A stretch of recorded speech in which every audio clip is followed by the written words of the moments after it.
Գիշերվա կեսին մի հայր լսում է օգնության աղերսող իր աղջկա ձայնը։ Օրեր շարունակ փակված, ուտելով այն, ինչ գտնում էր, նա ընդամենը ուզում էր այդտեղից ողջ դուրս գալ։ Իսկ նա կաներ անհնարինը նրան փրկելու համար։ Եթե այս պատմությունը ձեզ հետաքրքրեց, մի մոռացեք բաժանորդագրվել մեր ալիքին, ասացեք մեզ, թե որ քաղաքից եք դիտում, շարունակենք։ Ռուբեն Սարգսյանը միշտ իմացել է հաջողության գինը։ Նա վաղ էր սովորել, որ ֆինանսական շուկան համբերություն չունի թույլերի նկատմամբ, չի ներում տատանումները, երկրորդ հնարավորություն չի տալիս նրանց, ովքեր սխալ պահին են թարթում աչքերը։ 42 տարեկանում նա կայսրություն էր կառուցել, սկսելով բացարձակ զրոյից։ Քնել էր ընդհանուր գրասենյակների բազմոցներին, ընտրել էր սառը արագ պատրաստվող լապշա, անմիջապես տուփից, անվերջանալի աղյուսակներով լի գիշերներին, զոհաբերել էր հանգստյան օրերը, տոները, նույնիսկ ծննդյան տարեդարձերը, հանուն մի տեսլականի, որը քչերն էին կարողանում տեսնել։ Այսօր նրա անունը հոմանիշ էր ֆինանսական խելքի, անողոք ռազմավարության, այնպիսի արդյունքների, որոնք ստիպում էին մրցակիցներին դողալ։ Գործարար ամսագրերը նրա դեմքը տպում էին շապիկներին, անվանելով նրան հանճար, տեսլական ունեցող մարդ, որը թվերը ոսկու էր վերածում։ Բայց ճշմարտությունն այն էր, որը Ռուբենը գրում էր իր կրծքում սառը քարի պես, որ նա չէր իմացել հաջողության իրական գինը, մինչ չէր կորցրել այն, ինչն իսկապես կարևոր էր։ Մարիամի հետ ամուսնությունը սկսվել էր անկեղծ խոստումներով, դիլիջան կատարած ուղղորության աստղալից երկնքի տակ կիսած երազանքներով։ Նա գեղեցիկ էր, կենսունակ, լի էր այն ընտանիքի մասին ծրագրերով, որը նրանք պետք է միասին կառուցեին։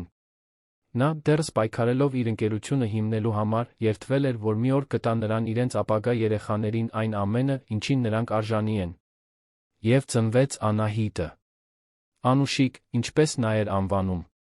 Մի աղջիկ, հսկայական աչքերով, շագանակագույն մազերով, որոնք փայլում էին արի տակ, հեշտությամբ ծիծաղող, որը լուսավորում էր ցանկացած միջավայր։ Նա միակ բանն էր, որ կարող էր փափկեցնել Ռուբենի զրահապատ սիրտը, միակ մարդը, ում արջ անողոք գործարարը վերածվում էր պարզապես սիրահարված հոր։ Բայց մինչ Անահիտը մեծանում էր, ամուսնությունը քայքայվում էր։ Մարիամը սկսեց դժգոհել բացակայություններից, գործուղումներից, հանդիպումներից, որոնք ձգվում էին մինչ լուսաբաց։ Ռուբենը փորձու մեր փոխհատուցել թանկարժեք նվերներով, շքեղ ճանապարհորդություններով, անսահմանափակ կրեդիտ քարտերով։ Նա ներկայություն էր ուզում, ոչ թե նվերներ։ Նա ամուսին էր ուզում, ոչ թե ուրվական ապահովող։ Վեճերն ավելի հաճախակիացան, դռներն ավելի հաճախ էին շրխկում, երբ Անահիտը դարձավ 5 տարեկան, ամուսնալուծությունն անխուսափելի էր։ Բաժանումը սառն էր, բյուրոկրատական, իրականացվում էր փաստաբանների կողմից, ովքեր տարիների մտերմությունը վերածեցին պայմանագրային կետերի։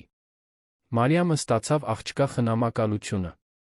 Ռուբենին մնացին հերթական հանգստյան օրերը մի մեղքի զգացում, որը ստվերի պես հետում էր նրան։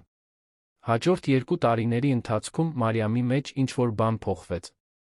Ռուբենը դա նկատում էր, երբ գնում էր Անահիտին թույլատրված այցելությունների համար վերցնելու։ Նախկին կինը, որն առաջ այդքան խնամքով էր վերաբերվում իր արտաքինին, այժմ ուներ ուռած աչքեր, քսված դիմահարդարում, չափազանց դանդաղ կամ չափազանց անհանգիստ շարժումներ։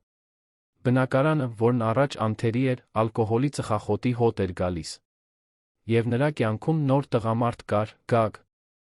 Իգ անունով մի տղա։ Բարձրահասակ, մկանուտ, լայն ժպիտներով, որոնք երբեք չէին հասնում աչքերին։ Ռուբենը նրան չէր հավանել առաջին իսկ ձեռքսեղմումից։ Այդ հայացքի մեջ, այդ չափազանց բարձր խոսելու ձի, այնպիսի կատակների վրա ծիծաղելու մեջ, որոնք ուրիշ ոչ ոքի ծիծաղելի չէին թվում, ինչ-որ սխալ բան կար։ Բայց Մարիամը պաշտպանում էր իր զուգընկերոջը ատամներով ու եղունգներով, Ռուբենը, օրենքով, չէր կարող միջամտել։ Ի վերջո, նա մայրն էր, ուներ խնամակալությունը, դատավորը հստակ էր ասել։ Քանի դեռ վտանգի կոնկրետ ապացույցներ չկային, Անահիտը կմնար Մարիամի հետ։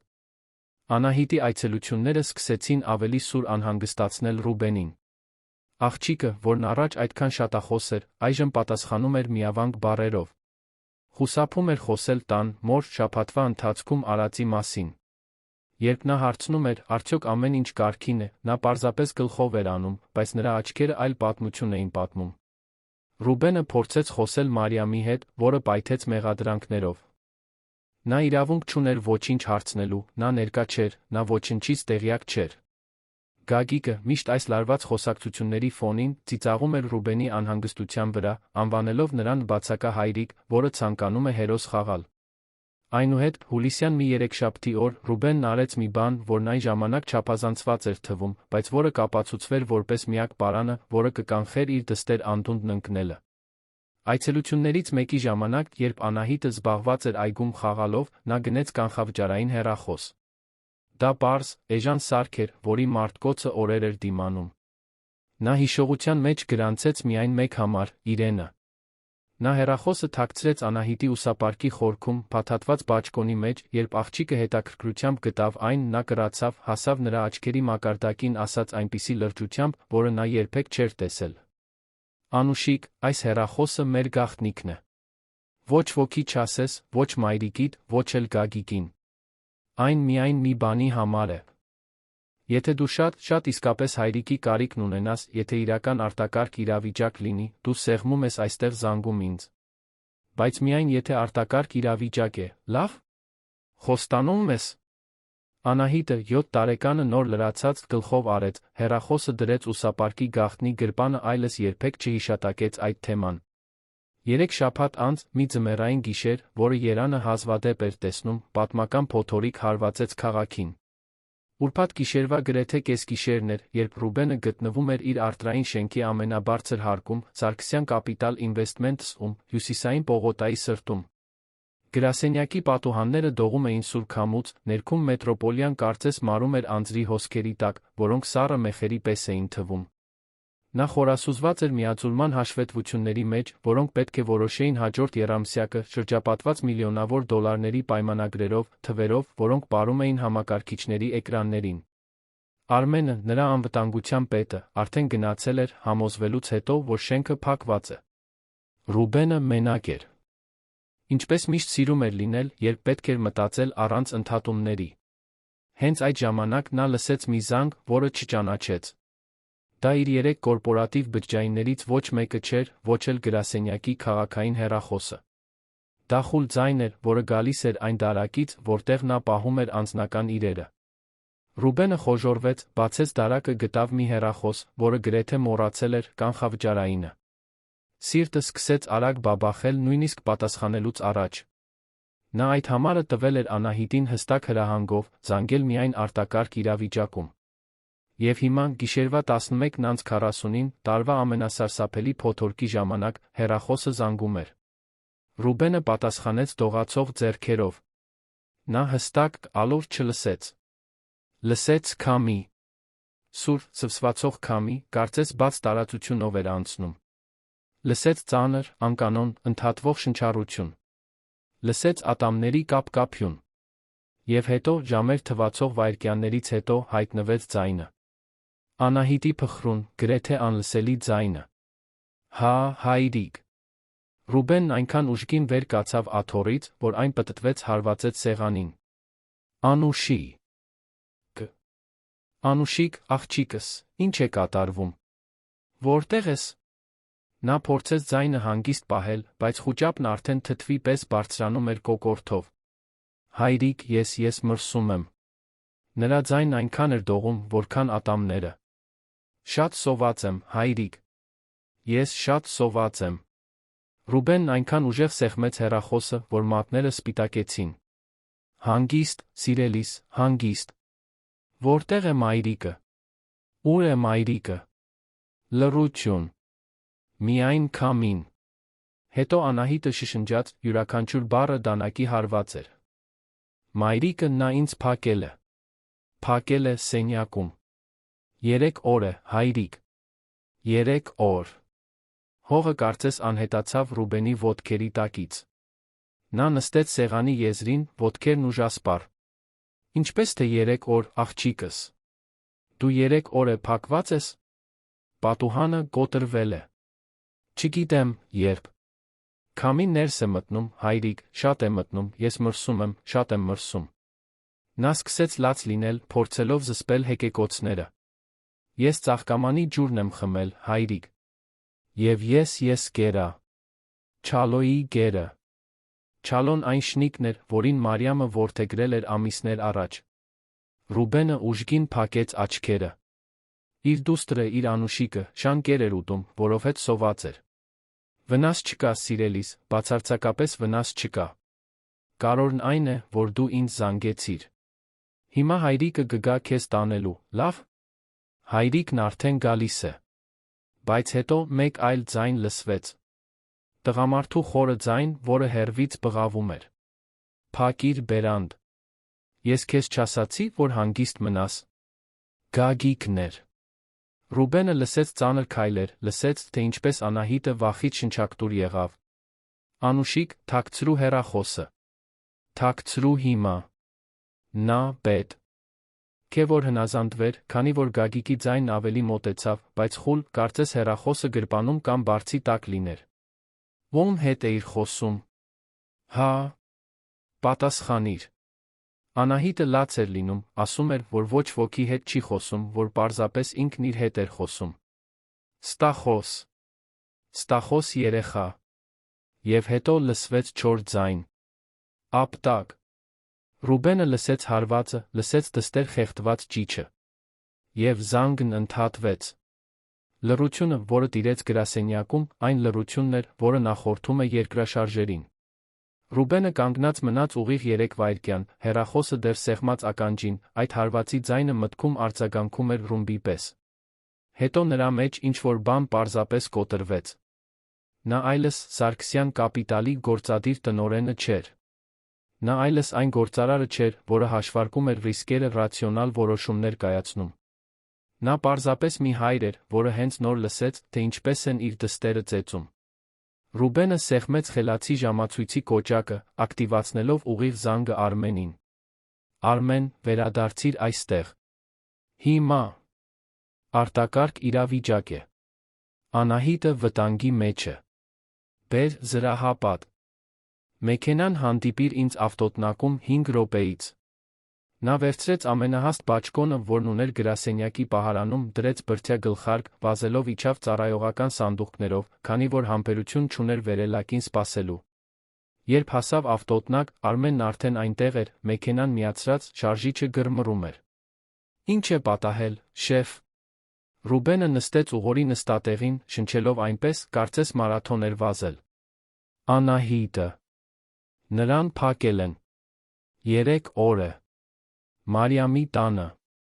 Կոտրված պատուհանով, այդ անպիտանը ծեծում են նրան։ Արմենը սեղմեց ղեկը, սեղմեց գազի ոտնակը։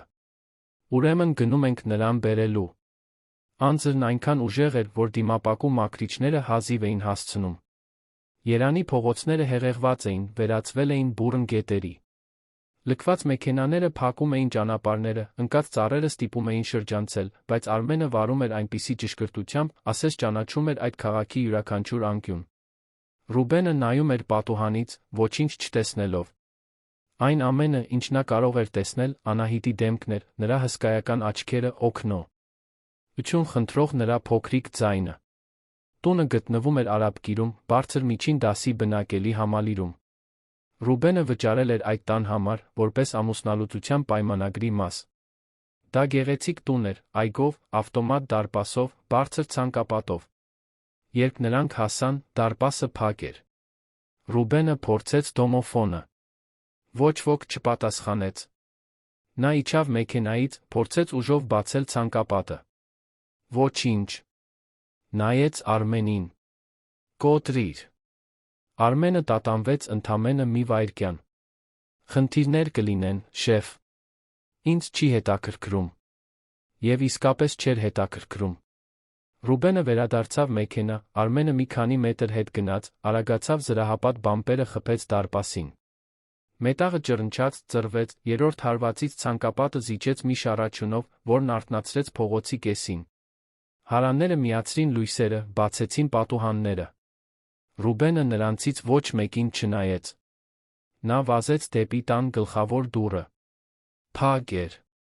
Նա ուժգին բախեց, բղավելով Մարիամի անունը։ Ոչինչ։ Բղավեց Անահիտի անունը։ Ոչինչ։ Արմենը բեռնախցիկից երկաթե ձող բերեց։ Միասին նրանք ուժով բացեցին կողպեքը, մինչ դուռս իջեց։ Հակադրությունը դաժան էր։ Դրսում, ցուրտ, հորիզոնական անձր, թաց մթություն։ Ներսում, արհեստական ջերմություն, դեղին լույս, ալկոհոլի հոտ, խառնված էժան օծանելիքի հետ։ Հյուրասենյակը անկարգ էր, դատարկ շշեր սուրճի սեղանի վրա, լիքը մոխրաման։ Ռուբենը վազելով բարձրացավ աստիճաններով, հետելով վերի հարկի ձայներին։ Արմենը գալիս էր անմիջապես հետից։ Անահիտի սենյակը գտնվում էր միջանցքի վերջում։ Դուռը փակված էր դրսից, պարզ, բայց արդյունավետ կողպեքով։ Ռուբենը ոտքով հարվածեց դռանը ամբողջ ուժով, 1, 2, 3 անգամ, մինչ կողպեքի շուրջը փայտը ճաքեց, դուռը բացվեց։ Այն, ինչ նա տեսավ, ստիպեց նրան կանգ առնել շեմին, կարծես ստամոքսին հարված ստացած լիներ։ Պատուհանը կոտրված էր, ապակիները ցրված էին հատակին, սառը քամին անխնան ներս էր մտնում։ Անահիտը գծկվել էր մի անկյունում, փաթաթված բարակ ծածկոցով, մարմինը ուժգին դողում էր։ Շուրթերը կապույտ էին, դեմքը մոմի պես գունատ, աչքերն ուռած էին այդքան լաց լինելուց։ Եվ նրա կողքին, կանգնած, Մարիամն էր։ Նախկին կինը հագել էր ճմրթված գիշերանոց, մազերը խառնված, չքերն ապակեպատ այնպես, ինչպես Ռուբենն արդեն լավ գիտեր, չափից շատ խմած մարդու հայացք։ Նրա ձեռքերին փաթաթված գոտի կար։ Երբ տեսավ Ռուբենին, նա սայթաքեց, բայց փորձեց իշխանություն ցուցաբերել։ Ինչ ես անում այստեղ։ Դու իրավունք չունես մտնել իմ տուն։ Ռուբենն անցավ նրա կողքով, կարծես ուրվական լիներ, ծնկի իջավ Անահիտի կողքին։ Աղջիկը, տեսնելով նրան, սկսեց լաց լինել, բայց դա լուռ, զսպված լաց էր, կարծես վախենում էր աղմուկ անելուց։ Անուշիկ, սիրելիս, հայրիկն այստեղ է։ Հիմա ամեն ինչ կարգին է։ Նա գրկեց նրան, նա այնքան սառն էր, որ կարծես սառույց գրկեր։ Արմենը հայտնվեց մեքենայից բերած հաստ ծածկոցով, միասին նրանք փաթաթեցին աղջկան։ Մարիամը սկսեց խոսել, արագ, հուսահատ։ Նա պատժված էր։ Նա համառ է, Ռուբեն, դու չգիտես, թե նա որքան համառ է։ Պետք է սովորի հնազանդվել։ Ռուբենը շրջվեց դեպի նա, Մարիամը մի քայլ հետ գնաց։ Երբեք չէր տեսել այդ հայացքը նախկին ամուսնու դեմքին։ Պատիժ։ Դու մեր դստերը 3 օր փակել ես կոտրված պատուհանով սենյակում։ Նա շանկեր է կերել, Մարիամ։ Շանկեր։ Մարիամը սայթաքեց։ Ես չգիտեի, որ պատուհանը կոտրվել է։ Ես պատրաստվում էի ստուգել, ես։ Դու ոչինչ չէիր ստուգելու։ Դու հարբած էիր, ինչպես միշտ։ Ռուբենի ձայնը բարձրացավ, Անահիտն ավելի կծկվեց։ Հենց այդ ժամանակ Գագիկը հայտնվեց դռան մոտ, շորտերով մայկայով, ծաղրական ժպիտով։ Տեսեք, թե ով որոշեց հայտնվել։ Հերոս հայրիկը։ Ուշացար, հա՞։ Թե։ Միայն այն ժամանակ ես գալիս, երբ երեխան լաց լինելով զանգում է։ Ռուբենը վեր կացավ, դեռ Անահիտին գրկին պահելով։ Ճանապարհ տուր։ Գագիկը խաչեց ձեռքերը։ Դու նրան չես տանելու։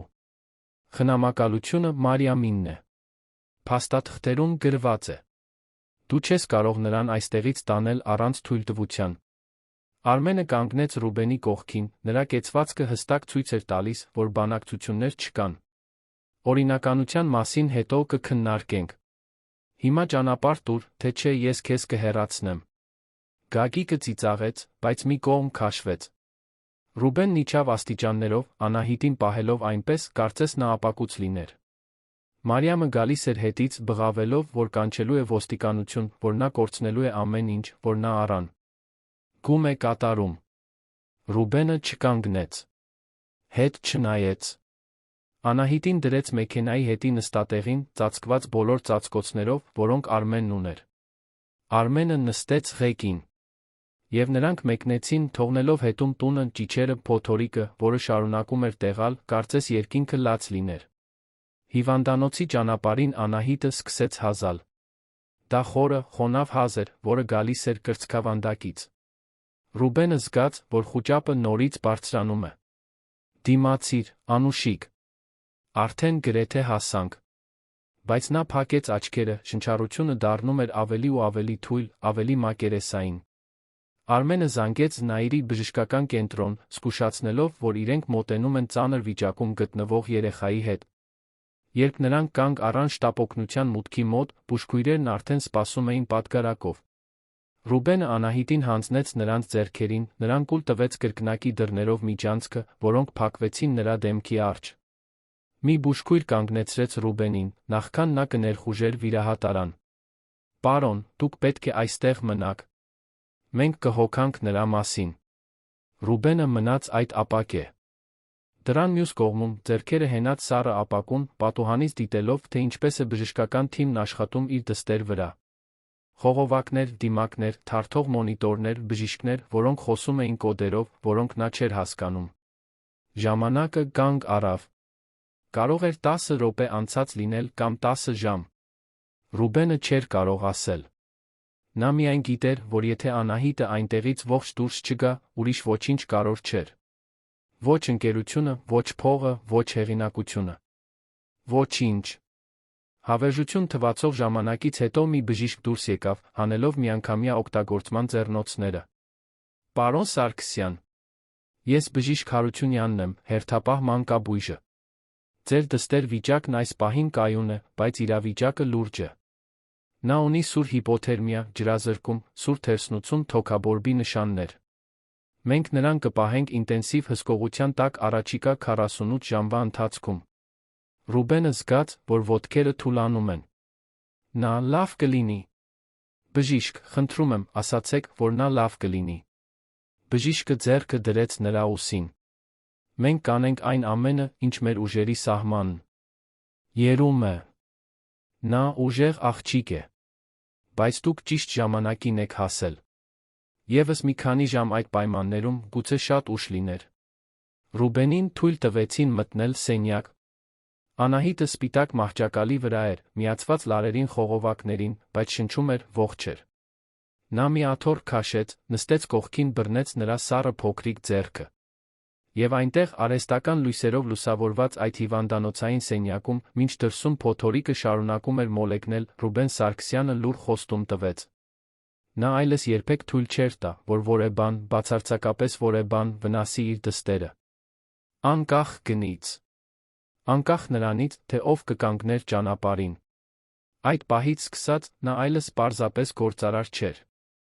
Նա պատերազմի մեջ գտնվող հայր էր։ Եվ նա չէր պատրաստվում պարտվել։ Հիվանդանոցում առաջին 3 օրերը թեթացման սարսափի խառնուրդ էին։ Անահիտը դուրս էր եկել անմիջական վտանգից, բայց նրա մարմինը կրում էր հետքեր, որոնք բժիշկները կարող էին կարդալ, ինչպես սարսափների գիրք։ Ցցված կողոսկրերը վկայում էին շաբաթներ տած անբավարար սնուցման մասին, ոչ միայն 3 օրվա։ Մեկուսացման։ Մարմնի կապտուկները պատմում էին ընկնելու կամ ավելի վատ բաների մասին։ Եղունգները կրծոտված էին մինչ արյունահոսություն, քրոնիկ անհանգստության նշան։ Եվ աչքերը, այն աչքերը, որոնք առաջ փայլում էին մանկական հետաքրքրասիրությամբ, այժմ վախեցած ցատկում էին դռան փակվելու յուրաքանչյուր ձայնից, միջանցքում անցնող յուրաքանչյուր ստվերից։ Ռուբենը սենյակից դուրս չեկավ։ Արմենին ուղարկեց մաքուր հագուստ բերելու, բայց տուն չգնաց։ Քնում էր մահճակալի կողքի բազկաթոռին, արթնանում էր դստեր յուրաքանչյուր շարժումից, մոնիտորների ազդանշանների յուրաքանչյուր փոփոխությունից։ Բժիշկներն ասում էին, որ նա պետք է հանգստանա, որ հոգնածությունից իրեն սպանելը օգուտ չի տա։ Բայց ինչպես կարող էր հանգստանալ։ Ամեն անգամ, երբ փակում էր աչքերը, լսում էր Անահիտի օգնություն խնդրող ձայնը, լսում էր ապտակի ձայնը, զգում էր նրա սառը մարմինն իր գրկում։ Ոչ։ Նա այնտեղից դուրս չէր գալու։ Ոչ մինչ բացարձակապես վստահ լիներ, որ նա անվտանգ է։ Երկրորդ օրն էր, որ հիվանդանոցի հոգեբանը հայտնվեց։ Բժիշկ Լուսինեն 50 անց մի կին էր, ջերմ։ Ակած մազերը հավաքած խրցի մեջ, կարմիր շրջանակով ակնոցներով խոսելու փափուկ ձով, որն անմիջապես հանգստացնում էր շրջապատողներին։ Նա թեթակի թակեց սենյակի դուռը, թե այն բաց էր, մտավ բարի ժպիտով։ Բարի լույս։ Դուք պետք է պարոն Ռուբենը լինեք, այնպես չէ։ Ես բժիշկ Լուսինեն եմ, մանկական բաժանմունքի հոգեբանը։ Եկել եմ մի փոքր զրուցելու ձեզ հետ։ Ռուբենը վեր կացավ, սեղմեց նրա ձեռքը։ Անուշիկը քնած է։ Ամբողջ գիշեր արթուն է անցկացրել, վախենում էր աչքերը փակելուց։ Լուսինեն նայեց մահճակալի աղջկան, այնքան փոքրիկ սպիտակ սավանների մեջ, հոգոց հանեց։ Ցավոք, սա ավելի տարածված է, քան կցանկանայինք տրավմայի դեպքերում։ Կարող եմ նստել։ Նրանք խոսում էին ցածր ձայնով, մինչ Անահիտը քնած էր։ Ռուբենը պատմեց ամեն ինչ։ Ամուսնալուծությունը, Մարիամի վարքի փոփոխությունը, Գագիկի ներկայությունը, այն նշանները, որոնք նա պետք է ավելի շուտ նկատեր, բայց անտեսեց, քանի որ վստահում էր արդարադատությանը, փաստաթղթերին, համակարգին։ Լուսինեն լսում էր առանց ընդհատելու, միայն ժամանակ առ ժամանակ գլխով անելով։ Երբ նա ավարտեց, նա խորը շունչ քաշեց։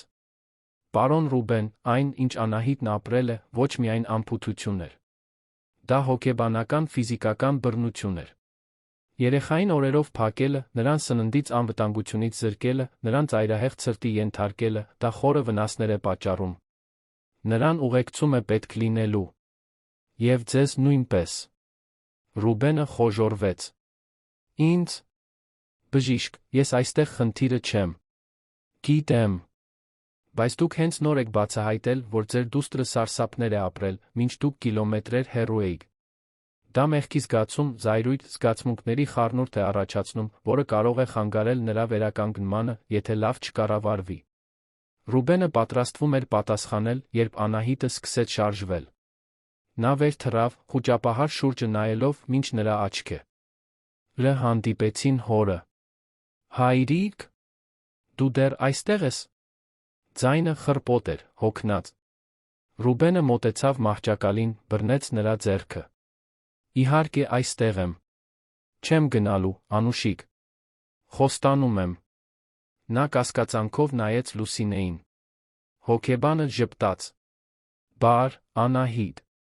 Իմ անունը Լուսինե է։ Եկել եմ այստեղ միայն մի փոքր զրուցելու քեզ հետ։ Լավ։ Անահիտը նայեց հորը, կարծես թույլտվություն խնդրեր։ Նա գլխով արեց։ Լավ է։ Բժիշկ Լուսինեն լավն է։ Խոսակցությունը սկսվեց պարզ։ Լուսինեն հարցրեց սիրելի գույների, մուլտֆիլմերի, սիրելի ուտելիքների մասին։ Անահիտը պատասխանում էր ցածր ձայնով, բայց պատասխանում էր։ Աստիճանաբար Լուսինեն մոտեցավ դժվար թեմային։ Անահիտ, դու գիտես, թե ինչու ես հիվանդանոցում։ Աղջիկը նայեց իր ձեռքերին։ Որովհետև ես զանգեցի հայրիկին։ Ես չպետք է զանգեի։ Մայրիկը շատ կբարկանա։ Ռուբենը կոկորդում կոշտուկ զգաց։ Անուշիկ, դու ճիշտ բան ես արել, զանգելով։ Դու ոչ մի սխալ բան չես արել։ Անահիտը սկսեց լուռ լաց լինել։ Բայց Գագիկն ասաց, որ ես ստախոս երեխա եմ, որ ոչ ոք ինձ չի հավատա։ Նա ասաց, որ եթե ես որևէ բան պատմեմ, մեկին, նա վատ բաներ կանի։ Լուսինեն արագ հայացք փոխանակեց Ռուբենի հետ։ Անահիտ, Գագիկն այստեղ չէ։ Եվ այստեղ ոչ ոք թույլ չի տա, որ նա քեզ հետ որևէ բան անի։ Դու անվտանգ ես։ Կարող ես ինձ պատմել այն ամենը, ինչ ուզում ես։ Եվ Անահիտը պատմեց։ Հեկեկոցների լռությունների մեջ նա պատմեց։ Պատմեց, որ մայրը սկսել է շատ դուրս գալ, նրան մենակ թողնելով Գագիկի հետ։ Պատմեց, որ Գագիկը բղավում էր ցանկացած մանրուքի համար, որ նյարդայնանալիս իրեր էր կոտրում։ Պատմեց, որ մի անգամ նա հյութ է թափել հատակին որպես պատիժ մի ամբողջ գիշեր փակվել է մութ սենյակում։ Պատմեց, որ սկսել է վախենալ ուտելուց, որովհետև եթե շատ ուտեր, դա որկրամոլություն էր, եթե քիչ ուտեր, դա արամարանք էր։ Պատմեց, որ սովորել է անտեսանելի լինել, քայլել առանց աղմուկի, ոչինչ չխնդրել, որպեսզի չանհանգստացնի։ Եվ պատմեց, որ անցած շաբաթ, այնպիսի ձով պատասխանելուց հետո, որը Գագիկը համարեց անհարգալից, նա փակեց նրան սենյակում ասաց, որ կթողնի այնտեղ, մինչ հարգանք սովորի։ Մայրը քնած էր, հարբած բազմոցին, ոչինչ չարեց։ Յուրաքանչյուր բառը Անակի հարված էր Ռուբենի կրծքին։ Նա ուզում էր բղավել, ուզում էր բռունցքով հարվածել պատին, ուզում էր վերադառնալ այդ տուն ստիպել Գագիկին վճարել իր պատճառած սարսափի յուրաքանչյուր վայրկյանի համար։ Բայց նա զսպեց իրեն, որովհետև Անահիտին նա պետք էր ամբողջական, ոչ թե զայրույթից մասնատված։ Երբ նա ավարտեց, Լուսինեն ձեռքը դրեց նրա ուսին։ Անահիտ, դու շատ խիզախ աղջիկ ես։ Եվ այն ամենը, ինչ դու ինձ պատմեցիր, կօգնի մեզ երաշխավորել, որ դու այլս երբեք դրա միջով չանցնես։ Լավ։ Անահիտը արցունքները սրբեց ձեռքի թիկունքով։ Ես կարող եմ հայրիկի հետ մնալ։ Լուսինեն ժպտաց։ Մենք կաշխատենք դրա համար։ Բայց մինչ Անահիտը դանդաղ վերականգնվում էր հիվանդանոցի ներսում, դրսում մեկ այլ տեսակի փոթորիկ էր ձավորվում։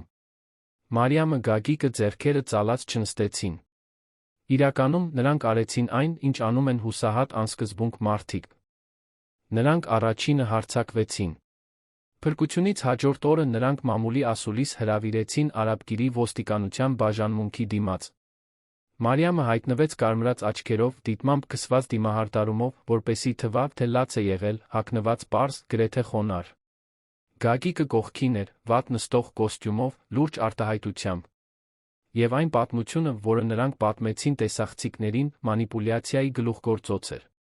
Մարիամը լաց էր լինում, երբ ասում էր, որ Ռուբենը, անկարող լինելով ընդունել բաժանումը, գիշերվա կեսին ներխուժել է իր տուն, հարձակվել իր զուգընկերոջ վրա, առանգել դստերը։ Նա ասաց, որ Անահիտը բժշկական հսկողության տակ է ուժեղ գրիպի պատճառով, ուրիշ ոչինչ, որ Ռուբենը, մոլագար անհավասարակշիռ, հորինել է անպութության մասին անհեթեթ պատմություն, առանգումը արդարացնելու համար։ Գագիկը լրացրեց, ասելով, որ միշտ կասկածել է, որ Ռուբենը բռնի է, որ աղջիկը այցելություններից վերադառնում էր կապտուկներով, որ իրենք ապացույցներ էին հավաքում, այցելությունների վերանայում պահանջելու համար։ Այդ մարդը վտանգավոր է։ Նա կարող է փող ունենալ, կարող է իշխանություն ունենալ, բայց չի կարող ունենալ իմ խորտ դստերը։ Ոչ այնքան ժամանակ, որքան ես կարող եմ նրան պաշտպանել։ Մամուլը գուլ տվեց պատմությունը։ Ի վերջո, դա կատարյալ սյուժե էր։ Միլիարդատես սառը գործարարը ընդդեմ խոնարհ տառապող մոր։ Վերնագրերը սկսեցին հայտնվել։ Ֆինանսական մագնատը մեղադրվում է սեփական դստերն առանգելու մեջ։ Հուսահատ մայրը արդարություն է պահանջում բռնի ներխուժումից հետո։ Ռուբեն Սարգսյան։ Բիզնեսի հանճարդ թե? Բռնարար հայր։ Սոցիալական ցանցերը պայթեցին։ Մարիամի համար արդարություն պահանջող հեշթեգները ժամերի ընթացքում վիրուսային դարձան։ Անահիտի հին լուսանկարները փոքր քերծվածքներով, երեխայի համար սովորական բան, վերահրապարակվեցին որպես ագրեսիայի ապացույց։ Ռուբենի հին հարցազրույցներից տեսանյութերը, որտեղ նա կոշտ էր խոսում մրցակիցների մասին, խմբագրվեցին այնպես, որ թվավ, թե նա բռնի անվերահսկելի մարդ է։ 24 ժամից էլ քիչ ժամանակում հեղինակությունը, որը Ռուբենը 20 տարի էր կառուցել, փշրվեց։ Սարգսյան կապիտալի բաժնետերերը սկսեցին զանգել, անհանգստացած։ Պայմանագրերը կասեցվեցին։ Գործարար գործընկերները հայտարարություններ ուղարկեցին, խնդրելով հեռավորություն պահպանել, մինչ իրավիճակը լուծվի։ Ընկերության բաժնետոմսերը բորսայում կտրուկ ընկան։ Եվ ամենավատը։ Դատավորը, որը զբաղվում էր խնամակալության գործով, հանրային կարծիքի Մարիամի պատմության թվացյալ ճշմարտացիության ճնշման տակ, ստորագրեց նախնական հրաման։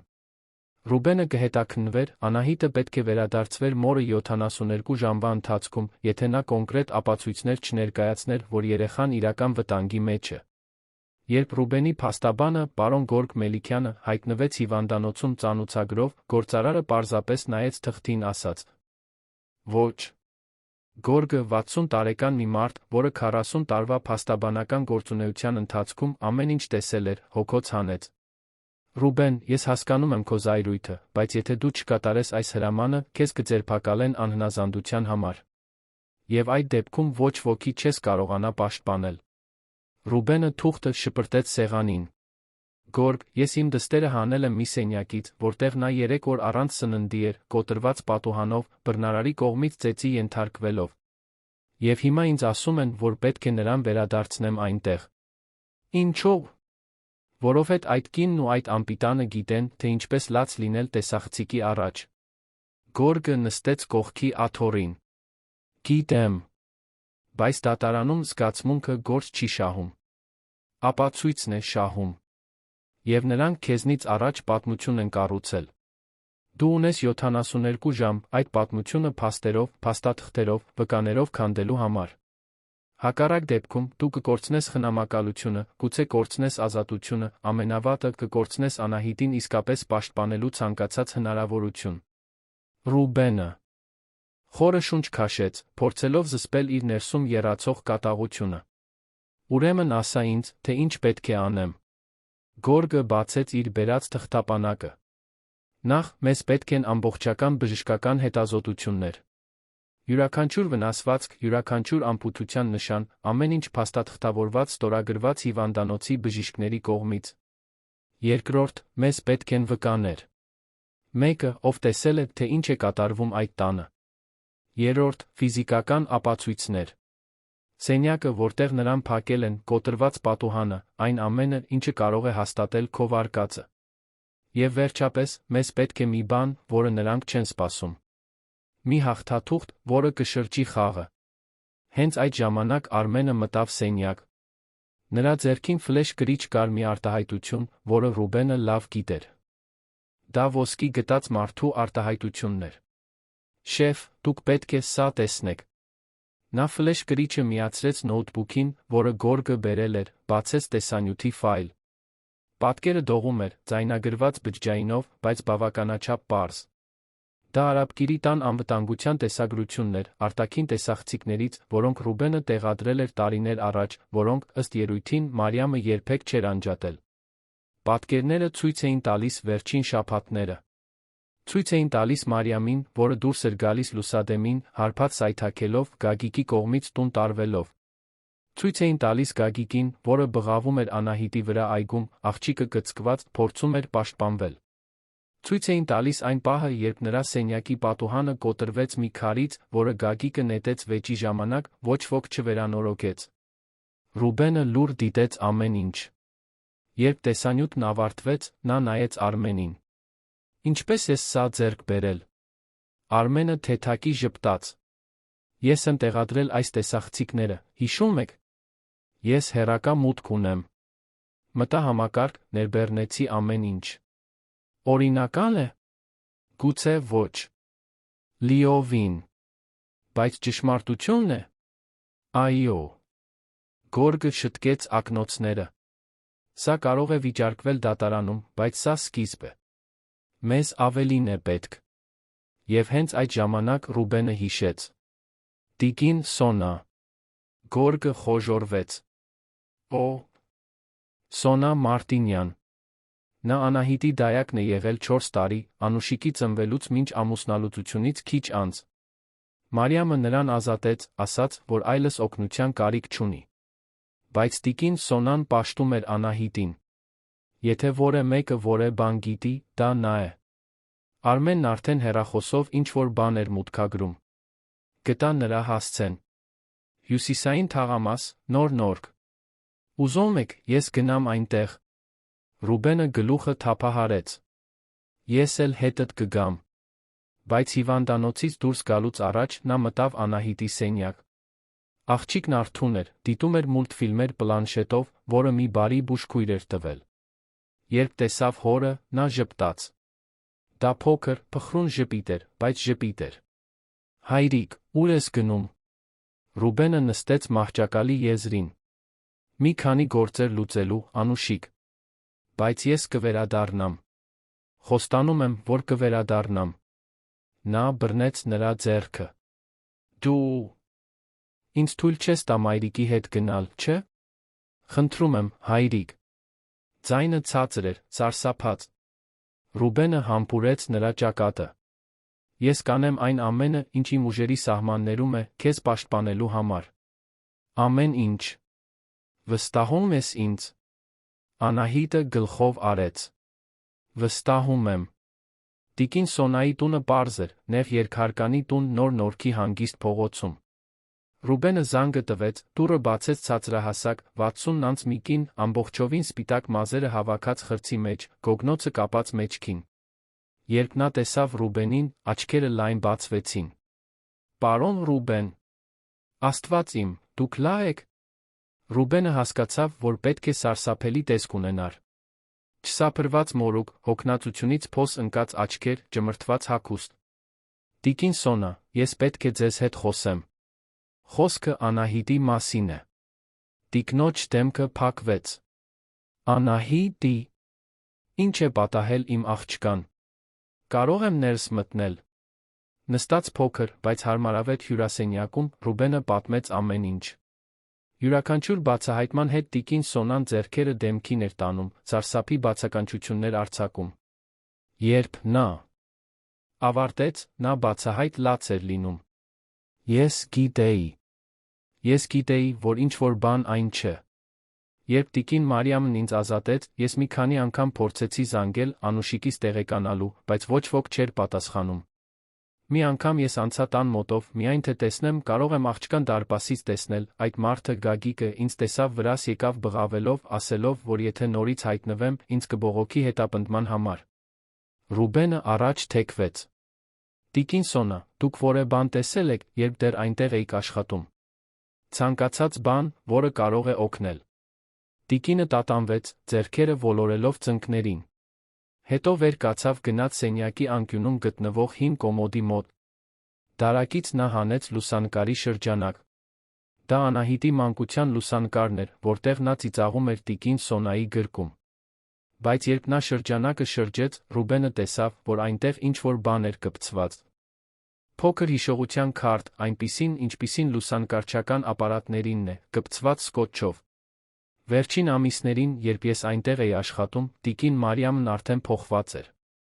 Շատ էր խմում, շատ էր դուրս գալիս, այդ մարդը սկսում էր հայտնվել։ Եվ ես բաներ էի տեսնում։ Տեսա, թե ինչպես նա բղավեց Անուշիկի վրա, որովհետև նա խաղալիքը տեղում չէր թողել։ Տեսա, թե ինչպես տիկին Մարիամը հրեց աղջկան սենյակ փակեց դուռը, երբ նա դժգոհ էր։ Տեսա, թե ինչպես Անուշիկը ուտելիք էր խնդրում անտեսվում։ Այդ ժամանակ ես սկսեցի ձայնագրել։ Իմ հեռախոսով, թաքուն։ Ես գիտեի, որ մի օր որը մեկին պետք կգա տեսնել։ Ռուբենը վերցրեց հիշողության քարտը, կարծես դա աշխարհի ամենաթանկարժեք իրը լիներ։ Տիկին Սոնա, սա կարող է փրկել իմ դստերը։ Բայց ես պետք է, որ դուք այս ամենը պաշտոնապես հաստատեք, գուցե ցուցմունքով, գուցե դատարանում։ Դուք պատրաստ եք։ Տիկին Սոնան սրբեց արցունքները։ Պարոն Ռուբեն, ես այդ աղջկան մեծացրել եմ, կարծես իմ թոռնուհին լիներ։ Եթե պետք լինի դիմակայել ամբողջ աշխարհին, ես կդիմակայեմ։ Պարզապես ասացեք, որտեղ, երբ։ Եթե դուք լինեիք Ռուբենի տեղում, ինքնուրույն կգնայիք ապացույցների հետից, թե կսպասեիք արդարադատության գործողություններին։ Ասացեք մեզ մեկնաբանություններում։ Վերադառնալով հիվանդանոց, Ռուբենը հիշողության քարտը տվեց Արմենին, որն անմիջապես սկսեց աշխատել տվյալների վերականգնման մասնագետի հետ։ Մինույն ժամանակ Գորգը պատրաստում էր բժշկական փաստաթղթերը, հավաքում էր բուժքույրերի բժիշկների ցուցմունքները, կառուցում էր պաշտպանությունը։ Ժամերը մատների արանքից ավազի պես սահում էին, վերջնաժամկետին մոտենալու յուրաքանչյուր րոպեի հետ լարվածությունն աճում էր։ Ռուբենը գիտեր, որ միայն մեկ հնարավորություն ունի։ Եթե ձախողվեր, Անահիտը կվերադառնար այդ դժոխք, նա գուցե այլս երբեք չկարողանար նրան այնտեղից հանել։ Երկրորդ օրվա գիշերը Արմենը վերադարձավ նոութբուքով զսպված հաղթանակի արտահայտությամբ։ Վերականգնել եմ ամեն ինչ։ Եվ դա ավելի վատ է, քան մենք պատկերացնում էինք։ Նա բացեց տեսանյութերը։ Դրանք տիկին Սոնայի կողմից ամիսների ընթացքում թաքուն նկարահանված տեսարաններ էին։ Ցույց էին տալիս Գագիկին, որը Անահիտի հրում էր պատին, բղավելով, որ նա փչացած անպետք երեխա է։ Ցույց էին տալիս Մարիամին, լիովին հարբած ծիծաղելով, մինչ Գագիկը փակում էր աղջկան սենյակում, ասելով, որ դա նրա բարօրության համար է։ Ցույց էին տալիս Անահիտին լաց լինելիս, դուրս գալ խնդրելիս, դուռը թակելիս, լիովին անտեսվելիս։ Եվ ամենաավերիչ տեսանյութը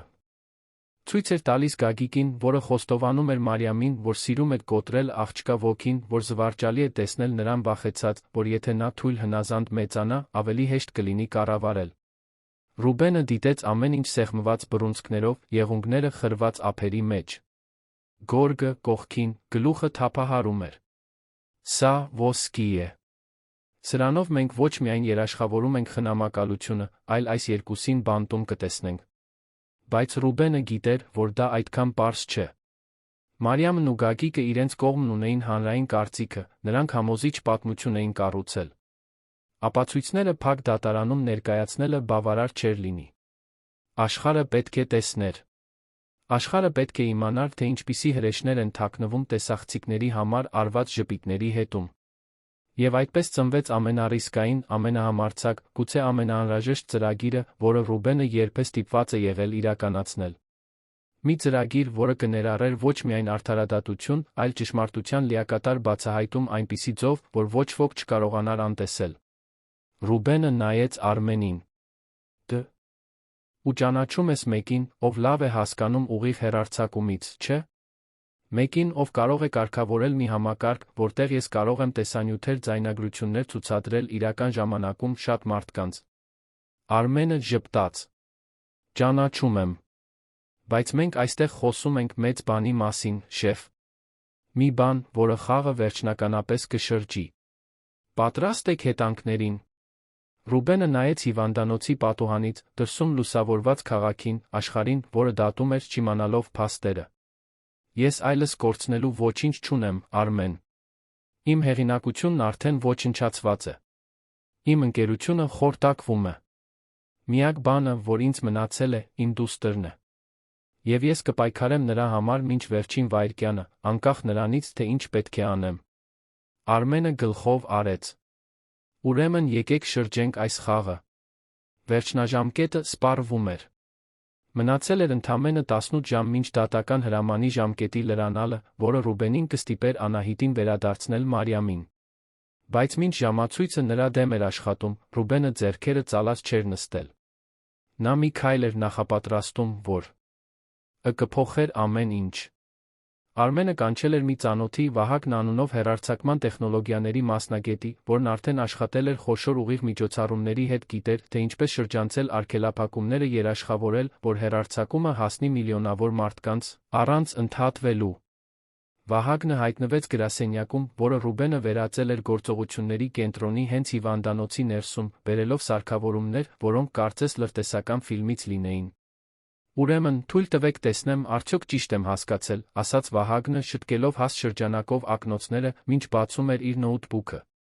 Դուք ուզում եք ուղիղ հեռարձակում, որը հնարավոր չլինի անջատել, որը հասնի սոցիալական ցանցերին, նա քաղաքի հանրային էկրաններին, որը ցույց տա տեսանյութեր ձայնագրություններ իրական ժամանակում։ Այդպես է։ Ռուբենը գլխով արեց։ Ճիշտ այդպես։ Եվ դա պետք է լինի վաղը գիշեր։ Վահագնը սուլեց։ Սուղ է։ Բայց հնարավոր է։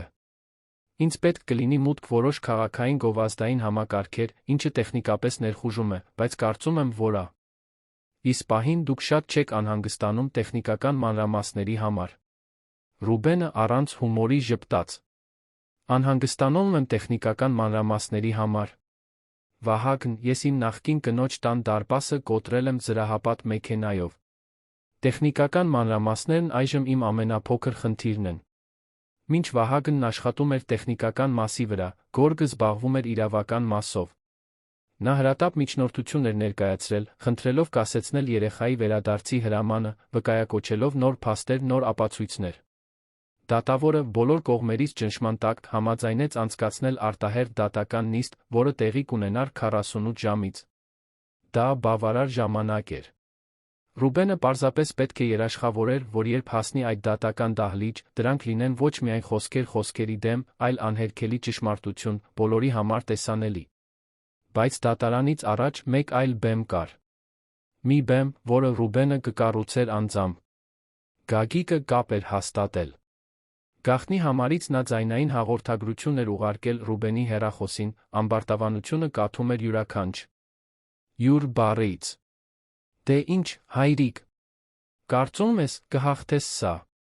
Թույլ տուր քեզ մի իրականություն հուշեմ։ Դու չես հաղթելու։ Մարիամն ունի խնամակալությունը, դատավորը նրա կողմից է, մամուլը պաշտում է նրան։ Դու դարձել ես պատմության չարագործը։ Բայց ես խելամիտ տղա եմ, ուստի քեզ մի առաջարկ կանեմ։ Դու 2 միլիոն ես փոխանցում մի հաշվի, որը ես քեզ կտամ, մենք մոռանում ենք այս ամբողջ պատմությունը։ Մարիամը հրաժարվում է դատական գործից, դու պահում ես լակոտին, բոլորը երջանիկ են։ Լավ մտածիր, Ռուբեն։ 2 միլիոնը քեզ համար ոչինչ է։ Բայց ինձ համար։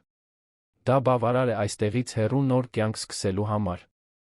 Մինչ վաղը ժամանակ ունես որոշելու։ Դրանից հետո առաջարկը սպառվում է, մենք ամբողջ ուժով գալիս ենք քո դեմ։ Ցտեսություն։ Ռուբենը հաղորդագրությունը լսեց 3 անգամ։ Ամեն անգամ զայրույթը տեղի էր տալիս հաշվարկին։ Դա ոչ միայն շանտաժ էր։ Դա խոստովանություն էր։ Դա ամբարտավանություն էր։ Դա հնարավորություն էր։ Նա զանգեց Գորգին։ Նրանք կերան խայծը։ Փաստաբանը մի քանի վայրկյան լուռ մնաց։ Դու ոչ մի խայծ չէիր նախատեսում, Ռուբեն։ Ինչ է կատարվում։ Ռուբենը բացատրեց։ Գորգը խորը շունչ քաշեց։ Դա ռիսկային է։ Եթե սխա գնա, դու ավելի վատ կթվաս։ Իսկ եթե ճիշտ գնա, կվերջացնի նրանց հետ։ Ես պատրաստ եմ ռիսկի դիմել։ Ռուբենը պատասխանեց Գագիկի հաղորդագրությանը կարճ հաղորդագրությամբ։ Համաձայն եմ։ Բայց ուզում եմ անձամբ խոսել։ Վաղը երեկոյան 8-ին Երան տեսարան ռեստորանում կենտրոնում։ Միայն դու Մարիամը։ Փողի առաջին մասը կբերեմ, մանրամասները կհստակեցնենք, գործարքը կփակենք։ Առանց փաստաբանների, առանց վկաների, միայն մենք երեքով։ Պատասխանն արագ եկավ։ Պայմանավորվեցինք։ Բայց ոչինչ չփորձես, Ռուբեն։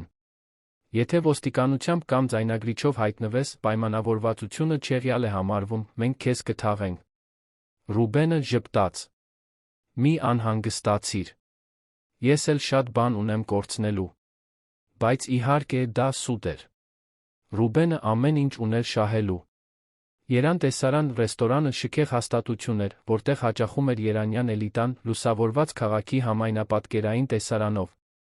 Ռուբենն ընտրել էր այդ վայրը մի կոնկրետ պատճառով։ Ընդամենը 2 թաղամաս այն կողմ գտնվում էր Երանի ամենամեծ գովազդային էկրաններից մեկը, որը տեղադրված էր մի արթրային շենքի ճակատին։ Հենց այնտեղ էր, որ Վահագնը պետք է հրաշք գործեր։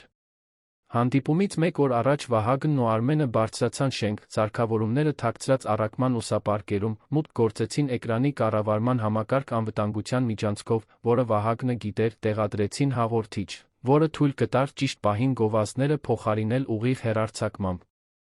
Միաժամանակ Վահագնը կեղծ հաշիվներ ստեղծեց բոլոր սոցիալական ցանցերում, որոնք պատրաստ էին նույն հեռարձակումը տարածել, հենց որ Ռուբենը ազդանշան տար։ Հանդիպման գիշերը Ռուբենը հագավ անթերի կոստյում, մուգ կապույտ, սպիտակ վերնաշապիկ, արծաթագույն մետաքսե փողկապ։ Նա նման էր սովորական գործարարի, վստահ, իրավիճակը վերահսկող։ Բայց մի մանրուք կար, որը ոչ ոք չէր տեսնի։ Փողկապին ամրացված, անզեն աչքով անտեսանելի, քորոցի գլխի չափ միկրոտեսախցիկ կար, որը Bluetooth-ով միացված էր բաճկոնի ներքին գրպանի սարքին։ Այն ամենը, ինչ տեսախցիկը կնկարահաներ, իրական ժամանակում կհեռարձակվեր Վահագնի համակարգ։ Արմենը դիրքավորվել էր փողոցում մի մեքենայում, վերահսկելով ամեն ինչ։ Վահագնը մի ընկերոջ բնակարանում էր, բոլոր համակարգերին մուտք ունենալով։ Իսկ Գորգը գրասենյակում էր, պատրաստելով փաստաթղթերը հաջորդ օրվա դատարանի համար, եթե ծրագիրը ձախողվեր։ Ռուբենը ռեստորան հասավ 7:45-ին։ Խնդրեց աննկատ, անկյունային սեղան, բայց լավ լուսավորությամբ։ Ջուր պատվիրեց, հրաժարվեց ճաշացանկից։ Սպասեց։ 8:10-ին Մարիամն ու Գագիկը ժամանեցին։ Նա փոխված էր։ Ծանր դիմահարդարում գիպս-գեստ բարձրակրունկներ, իր ավելի գլամուրային տարբերակը, որը կտրուկ հակադրվում էր հարցազրույցների լացկան ու պարզ կնոջը։ Գագիկը նրա կողքին էժանագին կոստյում էր հագել, բայց կուրծքը դուրս ցած էր, կարծես տեղի տերն ինքն էր։ Նրանք նստեցին Ռուբենի դիմաց։ Ոչ մի ողջույն։ Միայն գնահատող հայացքներ։ Գագիկն անմիջապես անցավ գործին։ Փողը բերել ես։ Ռուբենը գրպանից հանեց հաստ ծրար։ Առաջին մասը 500,000 կանխիկ։ Մնացածը կփոխանցեմ, հենց որ ստորագրենք դատական գործից հրաժարվելու թուղթը։ Մարիամը վերցրեց ծրարը, բացեց, մատները սահեցրեց թղթադրամների վրայով։ Շուրթերի անկյունում ժպիտ հայտնվեց։ Ես միշտ գիտեի, որ դու խելացի ես, Ռուբեն։ Միշտ գիտեի, որ երբ բանը հասնի դրան, դու կընտրես ամենահեշտ ճանապարհը։ Ռուբենը ստիպված ժպտաց։ Այո, Մարիամ։ Սովորեցի, որ երբեմն ավելի լավ է վճարել խաղաղություն ունենալու համար։ Բայց նախքան սա փակելը, ես ուզում եմ համոզվել, որ մենք հասկացել ենք միմյանց։ Դուք վերցնում եք փողը, դուրս եք գալիս Անահիտի կյանքից, այլս երբեք չեք հայտնվում։ Ճիշտ է։ Գագիկը հենվեց աթոռին, վերցրեց իր պատվիրած վիսկիի բաժակը, երկար կում արեց։ Տես, Ռուբեն, անկեղծ կլինեմ քեզ հետ։ Մարիամն այստեղ երբեք շատ չի ուզել մայր լինել։ Անահիտն ավելի շատ պատահար էր, քան ընտրություն, այդպես չէ, սիրելիս։ Մարիամն ուսերը թոթվեց։ Ճիշտ է։ Ես կարծում էի, որ այլ կերպ կլինի, որ կզգամ այդ կապը։ Գիտես, բայց չզգացի։ Աղջիկը բեռ է։ Աշխատանք է պահանջում, բողոքում է, միշտ ուշադրություն է ուզում։ Եթե չլիներ քո վճարած ալիմենտը, ես արդեն նրան կուղարկեի գիշերօթիկ դպրոց կամ քո մոր մոտ։ Ռուբենը սեղմեց մատները ջրի բաժակի շուրջ։ Այսինքն դուք ինձ ասում եք, որ նրա խնամակալությունը պահել եք միայն փողի համար։ Գագիկը ծիծաղեց։ Իհարկե։ Կարծում ես, մենք այդ լացկանին ինչի համար էինք հանդուրժում։ Մայրական սիրո համար։ Խնդրում եմ։ Բայց հետո դու որոշեցիր հերոս խաղալ, ներխուժեցիր տուն, տարար աղջկան։ Մենք պետք է իրավիճակը շրջեինք, դա անելու լավագույն ձը քեզ չարագործ դարձնելն էր։ Նույնիսկ հեշտ էր։ Մի փոքր լաց այստեղ, մի լուսանկար այնտեղ, վերջ։ Հանրային կարծիքը մեր կողմից է։ Մարիամը լրացրեց, ձայնը խմած մարդու պես կպչուն։ Եվ դա աշխատեց։ Դու դարձար հրեշը։ Մենք դարձանք զոհերը։ Զվարճալի էր, իրականում։ Տեսնել քեզ ամենակարող Ռուբեն Սարգսյանին, ջրից դուրս մնացած ձկան պես պայքարելիս։ Ռուբենը խորը շունչ քաշեց։ Աշխատում էր։ Նրանք բացահայտում էին իրենց, ասում էին այն ամենը, ինչ նա պետք է լսեր։ Բայց նրան ավելին էր պետք։ Պետք էր, որ նրանք խոստովանեին այն, ինչն իսկապես կարևոր էր։ Իսկ սենյակը։ Անահիտին այդպես փակելը, նրան ցրտի, սովի մեջ թողնելը։ Դա դաստիարակության մաս էր կազմում։ Գագիկը առաջ թեքվեց, աչքերը փայլում էին մի չարությամբ, որը նա նույնիսկ չէր փորձում թաքցնել։ Այդ աղջիկը պետք է հարգանք սովորեր։ Փչացած երեխա, սովոր ամեն ինչ ունենալուն։ Ես պարզապես նրան սովորեցրի, որ աշխարհը նրա շուրջը չի պտտվում։ Սենյակում փակելը, առանց ընթրիքի թողնելը, այդ բաներն աշխատում են։ Նա դադարեց պատասխանել, դադարեց բողոքել։ Հանգիստ մնաց, այնպես, ինչպես ես էի ուզում։ Ռուբենը զգաց, որ լեղին բարձրանում է կոկորդով։ Դու նրան ծեծել ես։ Դա հարց չէր։ Դա պնդում էր։ Գագիկն ուսերը թոթվեց։ Մի քանի ապտակ այստեղ-այնտեղ։ Ոչ մի լուրջ բան։ Երեխան, որին չեն ծեծում, հանցագործ է դառնում։ Ես նրան լավություն էի անում։ Բայց դու, քո գերպաշտպանության մոլուցքով, դա չես հասկանում։ Մարիամը ծիծաղեց, բարձր, տհաճ ծիծաղ։ Ռուբեն, դու ողորմելի ես։ Միշտ եղել ես։ Կարծում ես, որ փողն ամեն ինչ լուծում է, որ կարող ես քո աղջկան հետ գնել։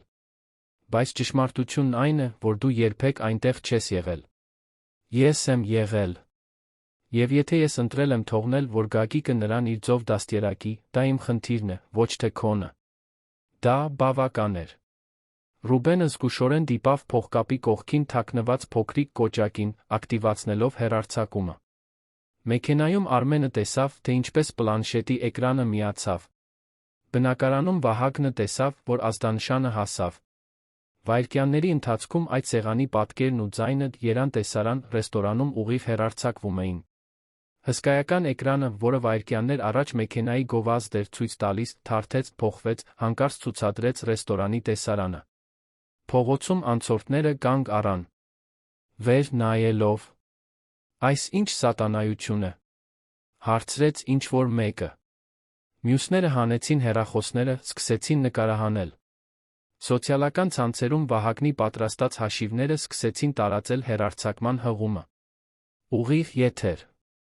Ճշմարտությունը Անահիտ Սարգսյանի գործի մասին։ Մի քանի րոպեում հարյուրավոր մարդիկ էին դիտում։ 10 րոպեում հազարավորներ։ 15-ում տասնյակ հազարավորներ։ Հեռարձակումը տարածվեց չոր խոտի վրայի կրակի պես։ WhatsApp-ի խմբեր, Instagram-ի պատմություններ, թվիտներ, Facebook-ի գրառումներ, ամեն ինչ հեղեղվեց այդ տեսանյութով։ Եվ այն, ինչ մարդիկ տեսնում լսում էին, ավերիչ էր։ Նրանք տեսնում էին Մարիամին, որը խոստովանում էր, որ երբեք չի ուզել դստերը, որ աղջիկը բեռ է։ Նրանք լսում էին Գագիկին, որը խոստովանում էր, որ փակել, ծեծել, նվաստացրել է Անահիտին։ Նրանք դիտում էին իրական ժամանակում երկու հրեշների խոստովանությունը, որոնք մանիպուլյացիայի էին ենթարկել հանրային կարծիքը։ Ռեստորանում Ռուբենը շարունակում էր խոսակցությունը, ստիպելով նրանց խոսել։ Իսկ եթե ես այդ գիշեր չգնայի Անահիտին բերելու, ինչ կպատահեր։ Գագիկս մի կում վիսկի խմեց։ Նա հավանաբար մի քանի օր այնտեղ կմնար։ Մինչ դասը սովորեր։ Կամ մինչ մենք հոգնեինք դուռը բացեինք։ Ինչ տարբերություն։ Մարիամը նորից ծիծաղեց։ Գիտես ինչն է զվար։ Ջալի, Ռուբեն։ Դու կարծում ես, որ փրկել ես նրան։ Բայց մենք մինույն է նրան ազատ էինք արձակելու։ Պարզապես սովորեցնում էինք։ Դու ես չափազանցրել, ինչպես միշտ։ Ռուբենը սառը հանգստություն զգաց։ Դուք հրեշներ եք։ Դուք դա գիտեք։ Գագիկը բաժակը բարձրացրեց, կարծես կենաց խմեր։ Հրեշներ, որոնք 2 միլիոնով ավելի հարուստ են դառնում։ Այնպես որ արժե։ Բայց հետո Մարիամը տարօրինակ բան նկատեց։ Ռեստորանում մարդիկ նայում էին իրենց։ Ոչ թե զուսպ հայացքներով։ Ցնցման, սարսափի հայացքներով։ Որոշ մարդիկ հեռախոսները պահել էին իրենց սեղանի ուղղությամբ։ Մի մատուցող արագ անցավ մենեջերին ինչ-որ բան շշնջալով։ Մենեջերը Ռուբենի սեղանին նայեց մի արտահայտությամբ, որը խառնում էր վախն ու զայրույթը։ Մարիամը խոժոռվեց։ Ռուբեն, ինչ է կատարվում։ Ռուբենը հենվեց աթոռին, ժպիտը վերջապես անկեղծ։ Այն, ինչ կատարվում է, Մարիամ, այն է, որ ամբողջ քաղաքը հենց նոր լսեց այն ամենը, ինչ դուք ասացիք վերջին 15 րոպեների ընթացքում։ Գագիկի դեմքը գունատվեց։ Ինչի՞ մասին ես խոսում։ Ռուբենը գրպանից հանեց հեռախոսը, բացեց սոցիալակա ցանցը, ցույց տվեց նրանց։ Էկրանին իրենց սեփական սեղանն էր, ուղիղ եթերում, հազարավոր մեկնաբանություններով։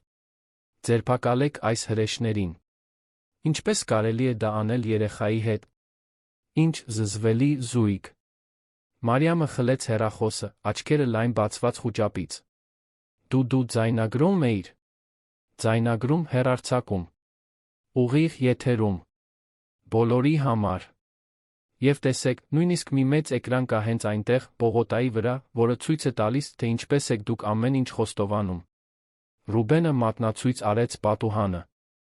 Այնտեղից, որտեղ նրանք նստած էին, էկրանը չէր երում, բայց երում էր լույսերի փայլը, արտացոլված շենքերից, երում էր մարդկանց շարժը, որոնք կանգ էին առել դիտելու։ Գագիկը կտրուկ վեր կացավ, աթոռը հետ ընկավ։ Դու անպիտա։ Բայց նախքան նա կկարողանար ավարտել, երկու ոստիկան մտան ռեստորան։ Նրանց հետից մի դատախազ, որի հետ գորգը կապվել էր։ Նրան զգուշացրել էր Վահագնը, հենց որ հեռարձակումը սկսվել էր, նա դիտում էր ամեն ինչ քաղաքի կեսի հետ միասին։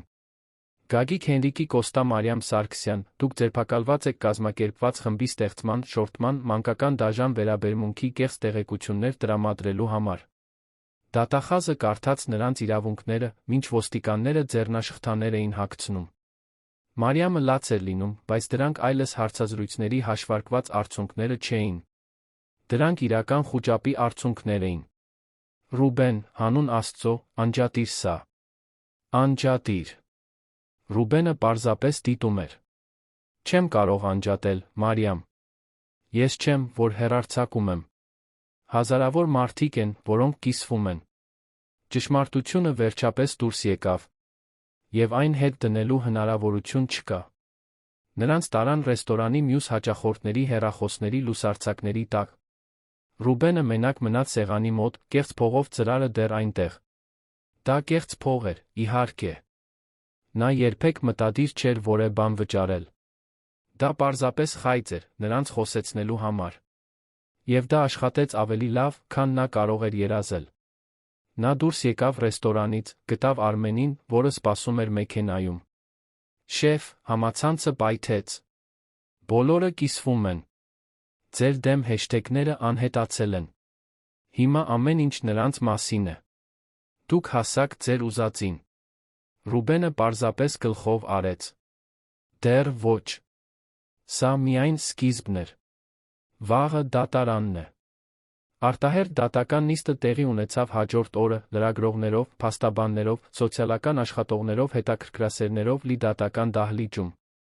Դատավորը Ֆերդինանդ Սահակյանը 60 տարեկան մի մարդ, որը հայտնի էր իր արդար, բայց խիստ լինելով, մտավ դահլիճ լռություն խնդրեց։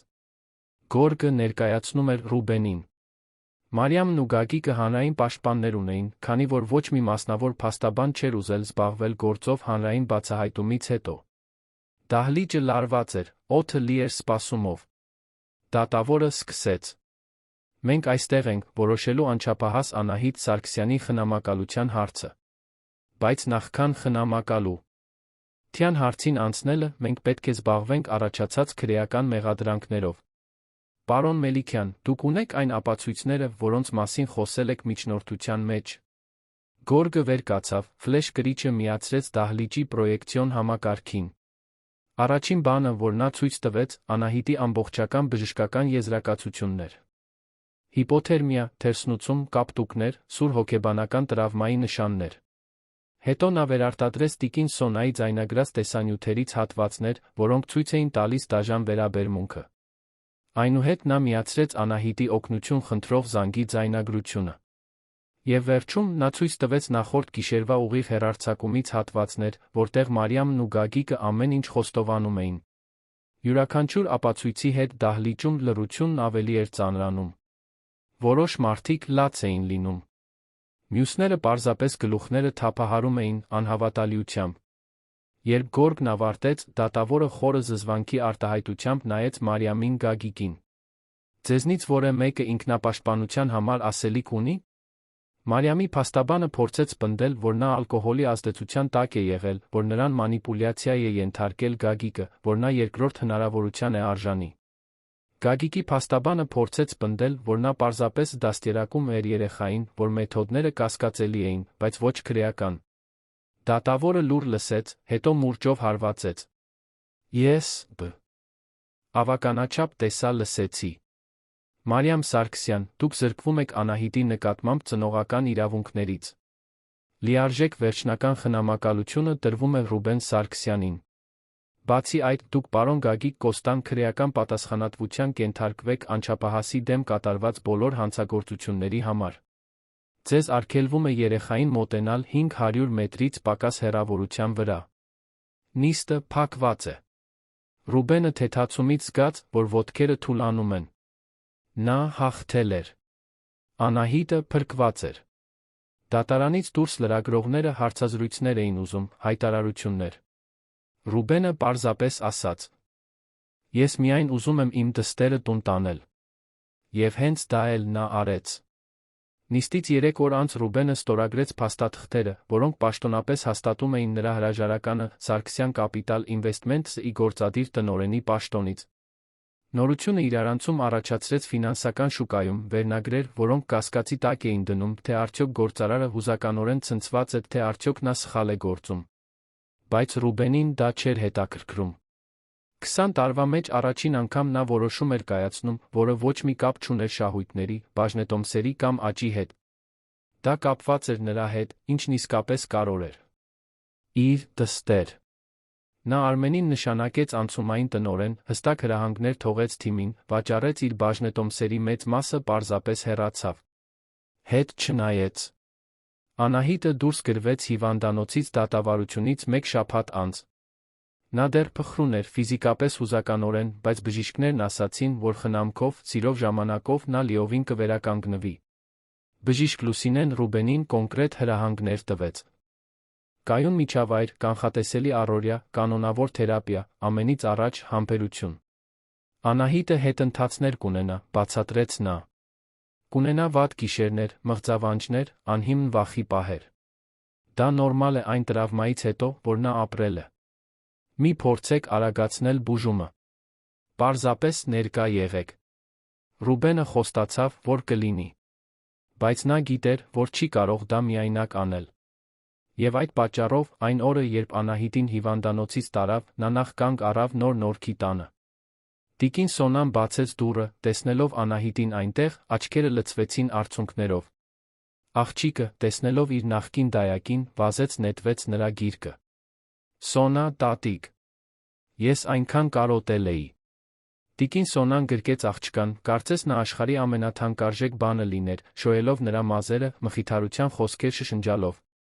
Ռուբենը դիտում էր այդ տեսարանը, գիտեր, որ ճիշտ ընտրություն է կատարել։ Տիկին Սոնա, գիտեմ, որ շատ բան եմ խնդրում, բայց ինձ օգնություն է պետք։ Ես Անուշիկին տանում եմ նոր տեղ, Երանից հեռու, որտեղ մենք կարող ենք նորից սկսել։ Եվ ես շատ կուզենայի,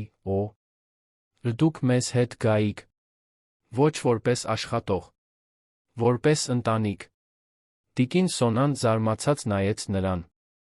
Պարոն Ռուբեն, ես։ Խնդրում եմ, ընդհատեց Ռուբենը։ Անահիտը ձեր կարիքն ունի։ Եվ ես նույնպես։ Տիկինը սրբեց արցունքները, նայեց Անահիտին, որը դեռ կպած էր նրան, ժպտաց։ Երբ ենք մեկնում։ Ռուբենը նույնպես ժպտաց։ Վաղը։ Տունը գտնվում էր Սանում, մայրաքաղաքից մոտ 1 ժամվա հեռավորության վրա։ Ռուբենը այն գնել էր տարիներ առաջ որպես ներդրում, բայց երբեք չէր օգտագործել։ Դա պարզ փայտե կառույց էր, 2 ննջասենյակ, ընդարձակ հյուրասենյակ, ինտեգրված խոհանոց, ապակեպատ պատշգամբ, լճին նայող։ Ոչ մի շքեղություն, ոչ մի ցուցադրականություն։ Պարզապես խաղաղության վայր։ Հետում փոքրիկ այգի ուներ, ցածր ցանկապատ, սպիտակ դարպաս, որը երբեք չէր կողպվում, ավազին բախվող ալիքների մշտական ձայնը։ Դա լիակատար հակադրությունն էր այն սառը շքեղ բնակարանի, որտեղ Անահիտն ապրել էր մոր հետ, հյուսիսային պողոտայի բարձրահարկ ապակեպատ գրասենյակի, որտեղ Ռուբենն անցկացրել էր այդքան տարիներ։ Երբ նրանք հասան, արդեն երեկո էր։ Այր էր մտնում հորիզոնում, երկինքը ներկելով նարնջագույն, վարդագույն մանուշակագույն։ Անահիտը դանդաղ իջավ մեքենայից, լայն բացված աչքերով շուրջը նայելով։ Նա երբեք իրական լիճ չէր տեսել, միայն լուսանկարներում։ Հայրիկ, սա իրական է։ Ռուբենը բռնեց նրա ձեռքը։ Իրական է, Անուշիկ։ Եվ սա մերն է։ Մեր նոր տունը։ Տիկին Սոնան արդեն ճամպրուկները հանում էր բեռնաղցիկից, բայց կանգ առավ, տեսնելով աղջկա արտահայտությունը։ Դա հիացմունքի վախի խառնուրդ էր։ Հիացմունք տեղի գեղեցկությունից, վախ, որ դա կարող է ցանկացած պահի նրանից խլվել։ Առաջին օրերը հարմարվելու համար էին։ Ռուբենն ու տիկին Սոնան միասին աշխատեցին, տունը հարմարավետ դարձնելու համար։ Գնեցին պարզ, բայց հարմարավետ կահույք, կախեցին թեթ վարագույրներ, որոնք թույլ էին տալիս արի լույսին ներս մտնել, խոհանոցը լցրին իսկական սննդով, ոչ թե թանկ ռեստորանների պատրաստի ուտեստներով, այլ բրնձով, լոբով, հավով, բանջարեղենով, այնպիսի բաներով, որոնք տիկին Սոնան գիտեր պատրաստել, որոնք տունը լցնում էին տան հոտ հիշեցնող բույրերով։ Անահիտի սենյակը զարդարվեց խնամքով։ Պատերը ներկված բաց դեղին, մահճակալը ծաղկավոր սավաններով, դարակները գրքերով, մի քանի նոր խաղալիքներով։ Բայց ամենակարևոր մասը լուսավորությունն էր։ Ռուբենը առաստաղի շուրջը փոքրիկ լեր լույսեր տեղադրեց, ստեղծելով աստղալից երկնքի էֆեկտ։ Գիշերասեղանին լամպ դրեց, որը միշտ միացված կմնար գիշերը։ Եվ դիմեր դրեց, որպեսզի Անահիտը կարողանար վերահսկել լույսի ինտենսիվությունը, երբեք լիակատար մթության մեջ չմնալով։ Բայց նույնիսկ ամբողջ խնամքի պայմաններում գիշերները դժվար էին։ Անահիտն արթնանում էր ճչալով, ասելով, որ փակված է, որ ոչ ոք իրեն չի տանելու։ Ռուբենը վազում էր սենյակ, միացնում էր բոլոր լույսերը, գրկում էր աղջկան կրկնում, միշտ նույն խոսքերը։ Դու անվտանգ ես։ Ոչ ոք քեզ չի փակի։ Հայրիկն այստեղ է։ Միշտ կլինի։ Երբեմն նա րոպեների ընթացքում հանգստանում էր։ Երբեմն ժամեր էր տում։ Ռուբենը երբեք անհամբերություն չէր ցուցաբերում։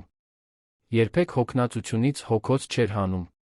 Պարզապես այնտեղ էր մնում, պահելով դստերը, թույլ տալով նրան իմանալ, որ մենակ չէ։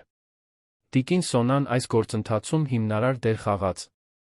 Նա անսահման համբերություն ուներ դժվար պահերը բուժման հնարավորությունների վերածելու կարողություն։ Երբ Անահիտը հրաժարվում էր ուտելիքից, վախենալով, որ հետո այլս չի լինի, տիկին Սոնան չէր ստիպում։ Նա պարզապես ասում էր. Լավ է, սիրելիս։ Երբ սովածանաս, ուտելիքն այստեղ կլինի։ Միշտ ուտելիք կլինի։ Եվ մի փոքր ափսե միշտ մատչելի էր թողնում սառնարանում, որպեսզի Անահիտը կարողանար վերցնել, երբ ցանկանար։ Աստիճանաբար աղջիկը սկսեց հասկանալ, որ դա ճիշտ է։ Որ պետք չէ հաց թաքցնել բարձի տակ։ Որ պետք չէ թաքուն ուտել։ Որ ուտելիքը չի անհետանա։ Մի օր, տեղափոխվելուց մոտ 3 շաբաթ անց, մի բան տեղի ունեցավ, որը խորապես տպավորեց Ռուբենին։ Նրանք լճափին էին, երեքով ավազե ամրոցներ էին կառուցում։ Անահիտը կենտրոնացած էր, դեղին դույլով աշտարակներն էր ձավորում։ Հանկարծ մի ավելի մեծ ալիք եկավ քանդեց ամրոցի մի մասը։ Ռուբենը սպասում էր ճգնաժամի, լացի, վախի։ Բայց Անահիտը պարզապես նայեց ալիքին, հետո քանդված ամրոցին, սկսեց վերակառուցել։ Խնդիր չկա, հայրիկ։ Նորից կանենք։ Դա պարզ պահ էր, բայց Ռուբենի համար դա նշանակում էր աշխարհը։ Դա նշանակում էր, որ նա սկսում էր հասկանալ, որ ոչ ամեն ինչ, ինչ կոտրվում է, հավերժ կոտրված է մնում։ Որ կարելի է վերակառուցել։ Որ կարելի է նորից սկսել։ Ռուբենը նույնպես վերականգնվում էր։ Նա, ով իր ամբ ողջ կյանքը տարված էր աշխատանքով, նպատակներով, թվերով, այժմ սովորում էր պարզապես ներկա լինել։ Սովորում էր դանդաղ նախաճաշ պատրաստել, առանց ժամացույցին նայելու։ Սովորում էր նստել պատշգամբում պարզապես լսել լիճը, առանց միաձուլումների կամ ձեռքբերումների մասին մտածելու։ Սովորում էր դստեր հետ խաղալ, իսկապես ոչ թե հանգստյան օրերի այն շտապողական խաղերը, այլ երկար, հորինված, անվերջ խաղեր։ Եվ նա բացահայտեց, որ դա ժամանակի կորուստ չէր։ Դա հենց այն էր, որտեղ նա միշտ պետք է ներդներ իր ժամանակը։ Սեփական կյանքում, սեփական ընտանիքում։ Անահիտի թերապիան տեղի էր ունենում շաբաթը 2 անգամ, սանի մի մանկական հոգեբանի, բժիշկ Պաուլայի հետ, մի երիտասարդ բարի կնոջ, որն օգտագործում էր արվեստ խաղեր, օգնելու Անահիտին վերամշակել տրավման։ Նա խնդրում էր, որ Անահիտը նկարի իր զգացմունքները, սկզբում նկարները մութ էին, լի փակ դռներով մեծ, սպառնալից կերպարներով։ Բայց ժամանակի ընթացքում նկարները սկսեցին փոխվել։ Հայտնվեց Արը։ Հայտնվեց լիճը։ Հայտնվեցին 3 կերպարներ, ձեռք ձեռքի տված։ Անահիտ, Ռուբեն տիկին Սոնա։ Հայտնվեց մի շուն, որովհետև Ռուբենը լճափից մի անտուն շուն էր որդեգրել, շագանակագույն սպիտակ մի ձակ, որին Անահիտն անվանեց Ար, որովհետև նա տաք էր միշտ ուրախ։ Տեղափոխվելուց 3 ամիս անց Ռուբենը որոշեց, որ ժամանակն է ինչ-որ հատուկ բան անելու։ Անահիտի 8-րդ տարեդարձը մոտենում էր, նա ուզում էր, որ դա իսկական տոն լիներ, ոչ միայն նրա տարիքի, այլ երկուսի նոր սկզբի։ Նա պարզ խնջույք կազմակերպեց տան այգում։ Հրավիրեց մի քանի հարանների, երեխաների նոր դպրոցից, որտեղ Անահիտը սկսել էր սովորել, բժիշկ Պաուլային, իհարկե Արմենին, որը դարձել էր պատվավոր քեռի այցելում էր, երբ կարողանում էր։ Տիկին Սոնան տնական շոկոլադե տորտ պատրաստեց, զարդարված դեղին կրեմե ծաղիկներով։ Ռուբենը հարանի օգնությամբ ինքնաշեն խորոված կազմակերպեց, Անահիտը, առաջին անգամ, որքան նա հիշում էր, բարձր ծիծաղում էր, խաղում էր այլ երեխաների հետ, առանց այն վախեցած հայացքի, թե ցանկացած պահի պատիժ է սպասվում։ Խնջույքի կեսին, երբ Արն արդեն սկսում էր մայր մտնել, Ռուբենը ուշադրություն խնդրեց։ Նա Անահիտին տալու բան ուներ։ Նա բերեց կապույտ թավշյա, փոքր, նուրբ տուփ։ Անահիտը զգուշորեն բացեց, ներսում վզնոց կար։ Դա բարակ արծաթե շղթա էր, նրանից կախված էր բանալի։ Փոքր, ոսկե բանալի, մշակված նուրբ մանրամասներով։ Անահիտը շփոթված նայեց հորը։ Սա բանալի է, հայրիկ։ Բայց ինչի՞ց։ Ռուբենը ծնկի իջավ նրա բարձրությանը, բռնեց աղջկա ձեռքերը։ Այս բանալին որ է կոնկրետ դուր չի բացում, Անուշիկ։ Այս բանալին խորհրդանիշ է։ Այն նշանակում է, որ դու այլս երբեք փակված չես լինի։ Այլս երբեք ոչնչի ոչ ոքի գերին չես լինի։ Այս բանալին քո ազատությունն է։ Դա խոստումն է, որ այսուհետ դու ես ընտրում, թե որտեղ ես ուզում լինել, ինչ ես ուզում անել, ինչպես ես ուզում ապրել։ Եվ ես այստեղ կլինեմ երաշխավորելու, որ դու միշտ ունենաս այդ ընտրությունը։ Անահիտը նայեց վզնոցին, հետո հորը, արցունքները սկսեցին հոսել նրա դեմքով։ Բայց դրանք տխրության արցունքներ չէին։ Դրանք թեթացման, երախտագիտության, հույսի արցունքներ էին։ Նա ձեռքերը գցեց Ռուբենի վզին, շշնջաց նրա ականջին։ Շնորհակալ եմ, որ չհանձնվեցիր ինձ համար, հայրիկ։ Ռուբենը սեղմեց դստերը գրկում, զգալով, թե ինչպես է իր սիրտը լցվում մի երջանկությամբ, որը նա չգիտեր, որ հնարավոր է զգալ։ Ես երբեք չեմ հանձնվի քեզ համար, Անուշիկ։ Երբեք։ Հաջորդ ամիսները երկուսի համար էլ աճի ամիսներ էին։ Անահիտը սկսեց աչքի ընկնել դպրոցում, ընկերներ ձեռք բերել, մասնակցել միջոցառումների, բացահայտել, որ լավ է նկարում, պատմություններ պատմում։ Ռուբենը իր հերթին սկսեց ուսումնասիրել իր մի կողմը, որը վաղուց թաղել էր։ Նա միշտ սիրել էր ատաղձագործությունը, ձեռքերով աշխատելը, բայց երբեք ժամանակ չէր ունեցել։ Այժմ նա տան հետում փոքրիկ արհեստանոց սարքեց, սկսեց կահույք, փայտե խաղալիքներ պատրաստել Անահիտի համար, նվերներ տիկին Սոնայի համար։ Դա թերապևտիկ գործունեություն էր, որն օգնում էր նրան վերամշակել այն ամենը, ինչ տեղի էր ունեցել, մինույն ժամանակ կապում էր նրան շոշափելի, իրական բանի հետ, ի տարբերություն վերացական թվերի, որոնց հետ նա գործ էր ունեցել ամբողջ կյանքում։ Տիկին Սոնան նույնպես ծաղկեց այդ միջավայրում։ Նա, ով իր կյանքն անցկացրել էր ուրիշների մասին հոգ տանելով, այժմ նրա մասին էլ էին հոգ տանում։ Ռուբենը պնդում էր, որ նա հանգստանա, ազատ օրեր վերցնի, վայելի լիճը։ Եվ նա, աստիճանաբար, թույլ տվեց դա։ Սովորեց, որ կարող է նա երջանիկ լինել, որ կարող է իրեն հատուկ պահեր ունենալ, առանց մեղքի զգացման։ Երեքի դինամիկան դարձավ իսկական ընտանիք։ Ընթրիքներ սեղանի շուրջ, խոսակցություններ օրվա մասին, կիսված ծիծաղ, հանգստյան օրերի ծրագրեր։ Դա պարզ էր, բայց ամբողջական։ Սան տեղափոխվելուց 1 տարի անց Ռուբենն ու Անահիտը նստած էին ավազին, դիտում էին մայրամուտը։ Արը, շունը, վազում էր ջայերի հետից, ուրախ հաչալով։ Անահիտը բռնել էր բանալիով վզնոցը, մի բան, որ նա միշտ անում էր, երբ մտածկոտ էր։ Հայրիկ, դու զղջում ես։ Ռուբենը նայեց նրան։ Ինչի՞։ Համար, Անուշիկ։ Որ թողեցիր ընկերությունը։ Որ կորցրեցիր այդ ամենը, ինձ հետ այստեղ մնալու համար։ Ռուբենը ժպտաց, բռնեց դստեր ձեռքը։ Անահիտ, ես ոչինչ չեմ կորցրել։ Ես ամեն ինչ շահել եմ։ Առաջ ես փող, հաջողություն, հարգանք ունեի։ Բայց ես կյանք չունեի։ Ես քեզ չունեի, ոչ իսկապես։ Հիմա ունեմ։ Եվ աշխարհում ոչինչ չկա, որ դրանից ավելի արժեքավոր լինի։ Անահիտը գլուխը դրեց հոր ուսին։ Ես քեզ սիրում եմ, հայրիկ։ Ես էլ քեզ եմ սիրում, Անուշիկ։ Ավելի շատ, քան կարող ես պատկերացնել։ Նրանք այնտեղ մնացին, լուռ, պարզապես դիտելով երկնքի գույների փոփոխությունը, լսելով ալիքների ձայնը։ Եվ երկար ժամանակ անց առաջին անգամ Ռուբենը զգաց, որ գտնվում է հենց այնտեղ, որտեղ պետք է լիներ։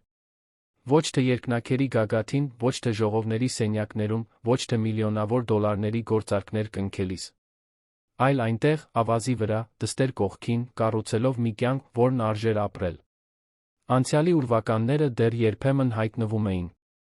Անահիտը դեռ երբեմն մղձավանջներ էր տեսնում, դեռ խուսափում էր փակ դռներից, երբ հնարավոր էր, դեռ օրեր էր ունենում, երբ անհանգստությունը վերադառնում էր առանց նախազգուշացման։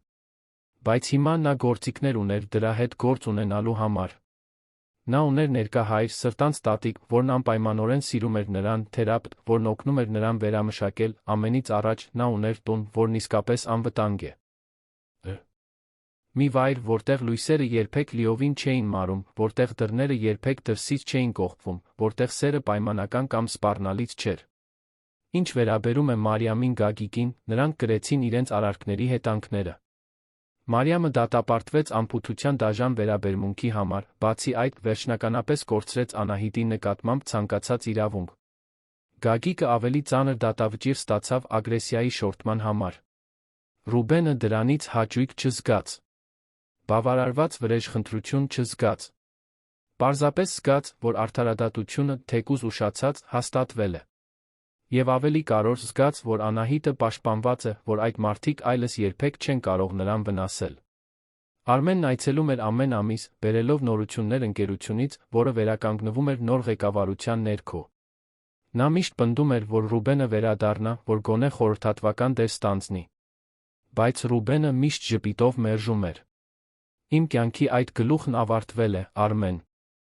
Ես հիմա նորն ունեմ։ Եվ այս նորը շատ ավելի լավն է։ Արմենը հասկանում էր։ Իրականում, նա նույնիսկ մի փոքր նախանձում էր։ Տեսնելով Ռուբենի վերափոխումը, տեսնելով անկեղծ երջանկությունը նրա դեմքին, Արմենին ստիպում էր կասկածի տակ դնել իր սեփական առաջնահերթությունները։ Եվ իր այցելություններից մեկի ժամանակ նա խոստովանեց. Շեֆ, դուք ինձ ոգեշնչեցիք։ Մտածում եմ թոշակի անցնելու, ավելի շատ ժամանակ անցկացնելու իմ ընտանիքի հետ։ Կյանքը չափազանց կարճ է գրասենյակներում ապրելու համար։ Եվ այսպես տարիներն անցան։ Անահիտը մեծացավ, դարձավ ստեղծագործ, խելացի դեռահաս, սեփական երազանքներով։ Նա երբեք չմոռացավ այն, ինչ ապրել էր, բայց թույլ չտվեց, որ դա իրեն բնորոշի։ Օգտագործեց իր պատմությունը օգնելու այլ երեխաների, սկսեց կամավորական աշխատանք կատարել ապաստարաններում, նկարում նկարներ էր վաճառում, մանկական պաշտպանության հաստատությունների համար միջոցներ հավաքելու համար։ Ռուբենը նրան դիտում էր մի հպարտությամբ, որը չէր տեղավորվում կրծքում։ Այն աղջիկը, որին նա փրկել էր սառը մութ սենյակից, լույս էր դարձել այլ մարդկանց համար։ Դարձել էր հենց այն, ինչ նշանակում էր նրա անունը։ Անահիտ, լույս բերող։ Մի գիշեր, երբ Անահիտն արդեն 15 տարեկան էր, նա Ռուբենը պատշգամբում էին, ինչպես հաճախ էին անում։ Նա քննության էր պատրաստվում, իսկ նա գիրք էր կարդում, մի բան, որ սկսել էր ավելի շատ անել կորպորատիվ աշխարհը թողնելուց հետո։ Անահիտը փակեց տետրը, նայեց հորը։ Հայրիկ, դու գիտես, որ ես քեզ երբեք ճիշտ շնորհակալություն չեմ հայտնել, չէ՞։ Ռուբենը գրքից աչքերը բարձրացրեց։ Շնորհակալություն ինչի՞։ Համար, որ ինձ փրկեցիր, որ ամեն ինչով ռիսկի դիմեցիր, որ ընտրեցիր մնալ։ Ռուբենը գիրքը մի կողմ դրեց, լրջորեն նայեց դստերը։ Անուշիկ, ես քեզ չեմ փրկել, որովհետ հերոս եմ։ Ես քեզ փրկել եմ, որովհետ քո հայրն եմ, այլ տարբերակ չկար։ Դու իմ մի մասն ես։ Եվ եթե ես պետք է ամեն ինչ նորից անեի, նույն որոշումները կկայացնեի առանց տատանվելու։ Անահիտը ժպտաց, այն ժպիտը, որն այժմ ազատ էր, առանց վախի, առանց բեռի։ Մինույն է, շնորհակալ եմ։ Ամեն ինչի համար։ Ռուբենը վեր կացավ, մոտեցավ դստերը, համբուրեց նրա գլուխը։ Շնորհակալություն պետք չէ։ Պարզապես շարունակիր լինել այս հրաշալի մարդը, որ դու ես։ Դա այն ամենն է, ինչ ես միշտ ուզել եմ։ Եվ այսպես ավարտվում է այս պատմությունը։ Ոչ թե կատարյալ հեքիաթային ավարտով, որովհետև իրական կյանքն այդպիսին չէ, այլ իսկական ավարտով, որտեղ սերը հաղթում է, որտեղ խիզախությունը պարգևատրվում է, որտեղ քավությունը հնարավոր է։ Ռուբեն Սարգսյանը, գործարարը, որն ուներ ամեն ինչ ոչինչ մի նույն ժամանակ, բացահայտեց, որ իսկական հաջողությունը չի չափվում թվերով կամ պայմանագրերով, այլ գրկախառնություններով, ծիծաղով, կիսված ընթրիքներով, զրույցների գիշերներով, լինելով այն ապահով նավահանգիստը մեկի համար, ում սիրում ես սեփական կյանքիցդ ավելի։ Իսկ Անահիտը, աղջիկը, որն ապրել էր փակված, մոռացված, վիրավորված լինելու մղձավանջը, սովորեց, որ ոչ բոլոր փակ դռներն են հավերժ փակ մնում, որ մթությունից հետո լույս կա, որ կան մարդիկ, որոնք պատրաստ են փոթորիկներ հաղթահարել մեզ փրկելու համար։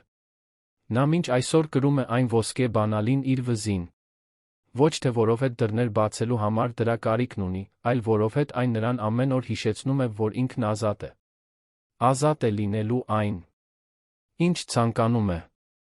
Ազատ է սիրելու, սիրվելու։ Ազատ է ապրելու առանց վախի։ Եվ ամեն անգամ, երբ սանում արը մայր է մտնում, երկինքը ներկելով այդ անհավանական գույներով, Ռուբենն ու Անահիտը նստում են պատշգամբում, կողք կողքի, պարզապես գոյություն ունեն։ Առանց շտապելու, առանց ճնշման, առանց վաղվա օրվա վախի։ Որովհետև նրանք միասին կառուցել են մի տուն, որտեղ միշտ լույս կա, միշտ սեր կա, միշտ հույս կա, որ անկախ նրանից, թե որքան մութ է եղել գիշերը, արը միշտ ծագում է հաջորդ օրը։ Սիրելի ունկնդիրներ, հուսով ենք, որ Ռուբենի Անահիտի պատմությունը հուզեց ձեր սրտերը։ Եթե հուզվեցիք, սեղմեք հավանելու կոճակը, բաժանորդագրվեք ալիքին մեկնաբանություններում պատմեք, թե ինչն է ձեզ ամենաշատը տպավորել։ Ամեն օր մենք ներկայացնում ենք այսպիսի ինտենսիվ պատմություններ, որոնք բացահայտում են մարդկային հոգու ամենախորը կողմերը։ Սպասում ենք ձեզ հաջորդ դրվագում։